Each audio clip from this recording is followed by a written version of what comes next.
Hi, I'm Jay Hume and I am the author of various bits of poetry, but my most recent book, and the one that I'm here to talk to you about today, is called Here Be Monsters. It's a picture book, it's a mini epic poem, it's a big allegory about the trans experience, and allegory is where you talk about one thing, but you're really talking about another thing.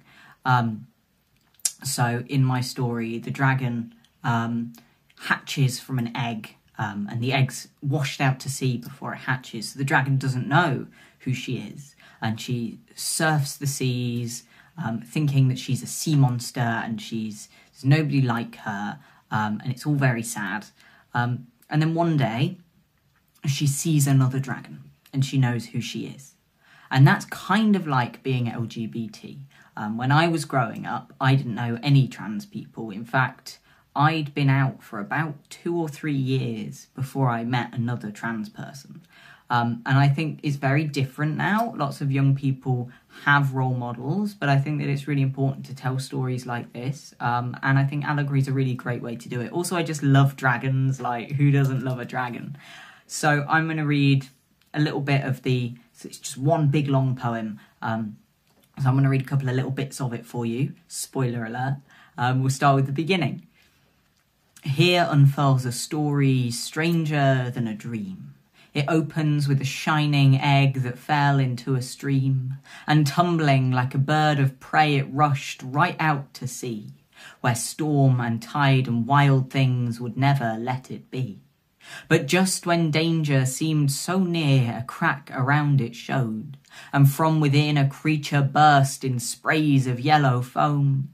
Her eyes were opals, shining out like lightning in the earth, and soon the creatures of the deep would whisper of her birth. So that's where it begins. And then we follow the story of the dragon, and she sings a lot of songs, which is why the story is kind of described as a song on the back of the book, on the blurb. But she travels the oceans, and she just doesn't know who she is, and she grows, and there's a bit where people are mean to her, which happens a lot to LGBT people, and it shouldn't happen. And so there's a bit of the story where people are mean to her, and it's kind of where the title of the story comes from, Here Be Monsters. They said she was a monster, though what kind they could not say, and ships would follow after her, chasing night and day, with harpoons and with shotguns, with cannons and with rage. They chased her from the shipping charts, they chased her off the page. Soon she found herself in seas where humans would not roam, marked with "Here be monsters" in every heavy tome. And loneliness came over her, her song would haunt the waves, a curse to any hateful god who'd curse the ones he saves. One day she found an island not more than rock and sand, and sheltered by a jagged cove she lingered near the land. She spent her time there singing songs of loss and fear and shame, for never knowing who you are is emptiness and pain. And so as you can see, the story talks about being LGBT and not knowing that there are other LGBT people, or not being friends with them, or not having that community around you, in a way that's sort of interesting and accessible and just a little bit different. And again, I love dragons. Sue me. So a dragon comes down. I'm not going to tell you who the dragon is because spoilers. And there's this beautiful I say beautiful, I wrote it. There's this beautiful bit where they talk and they sing at each other. And then she rises up out of the sea, and she unfurls her wings, and she knows who she is.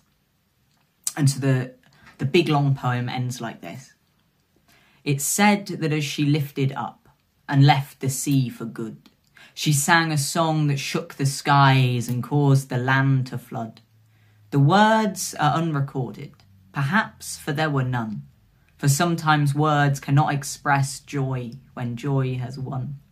But what we know for certain, what records clearly show, is a dragon with those opal eyes called mountain tops her home. And once or twice a year or so she'd swoop down to the sea, and joining with the whales' calls she'd sing of being free.